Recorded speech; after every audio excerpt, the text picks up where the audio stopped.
जय श्री कृष्णा। आज मैं आप लोगों से बात करने वाली हूँ कृष्ण भगवान के बारे में, अपने कन्हैया के बारे में। तो जो मैंने उनका लाइफ में जो भी पढ़ा है मैंने, तो उसमें यही देखा है कि कृष्ण भगवान का जो जीवन था बहुत ही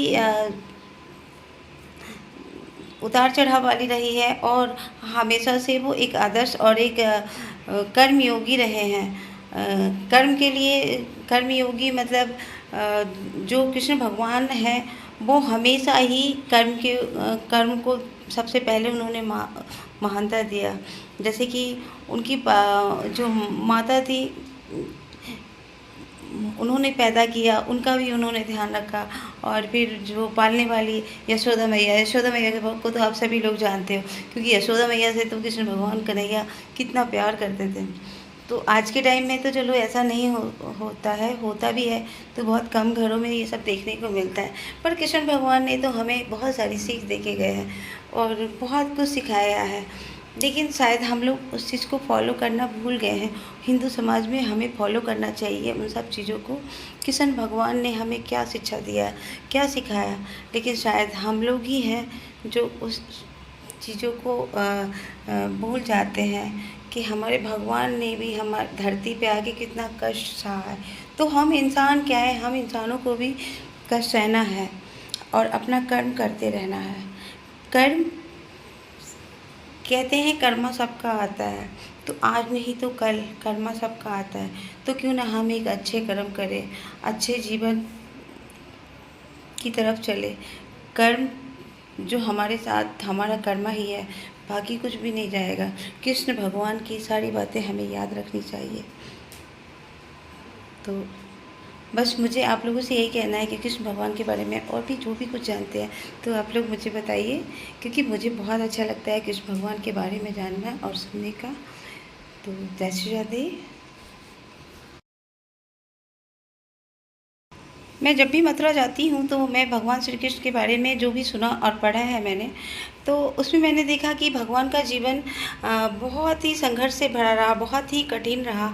और जो उन्होंने हमें सीख दे के गए हैं कि अच्छाई जो है हमेशा जीतती है, बुराई हमेशा हारती है। चाहे वो कितना भी टाइम लगे, वक्त लगे, लेकिन वो हारता है। और अच्छाई की जीत आज नहीं तो कल होती होती है। तो ये सब सीखने को मिलता है। और दूसरा ये है कि उनके बारे में कृष्ण की लीलाएँ तो आप सभी को पता होगा, क्योंकि पूरा वर्ल्ड श्री कृष्ण की पूजा करता है। तो उनका जन्म आप लोगों को भी पता है कि मथुरा में हुआ था। 312 में उनका मथुरा में जन्म हुआ था। और उनका जो बचपन बीता हमेशा वृंदावन, बरसाना, गोकुल, इस तरह से उनका बचपन बीता। और उनकी बचपन की बहुत सारी बाल क्रियाएँ आज भी मथुरा में उपस्थित है। आप लोग जाएंगे तो देखेंगे ही कि आप लोगों को बहुत अच्छा भी लगेगा कि भगवान श्री कृष्ण के साक्षात दर्शन से हो जाते हैं। मैं तो जब भी वहाँ पे जाती हूँ, हालांकि मेरे को ज़्यादा टाइम तो नहीं मिलता, मौका नहीं मिलता भगवान श्री कृष्ण के नगरी, जब वो बुलाएंगे तभी जाना होता है। लेकिन जब भी मैं गई हूँ तो मुझे वहाँ पे जाके बहुत शांति मिलती है और बहुत ही अच्छा लगता है। तो आप लोग भी बरसाने, वृंदावन, मथुरा जाओ, आप लोगों को भी बहुत अच्छा लगेगा।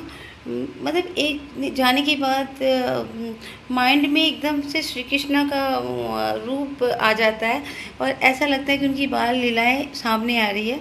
मुझे तो ऐसा प्रतीत होता है। और क्या बोलूँ, उनके बारे में तो जितना बोलूँ उतना कम है, क्योंकि जो श्री कृष्ण भगवान है वो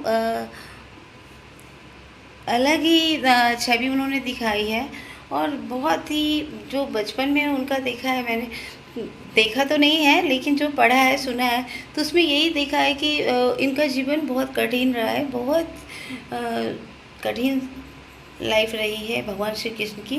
पर भगवान श्री कृष्ण यही बताना चाहते थे शायद धरती पे कि हमेशा बुराई पे अच्छाई की जीत होती है, आज नहीं तो कल होती होती है। तो बोलते हैं जय श्री कृष्ण, जय श्री राधे। आगे मिलते हैं आप लोगों से।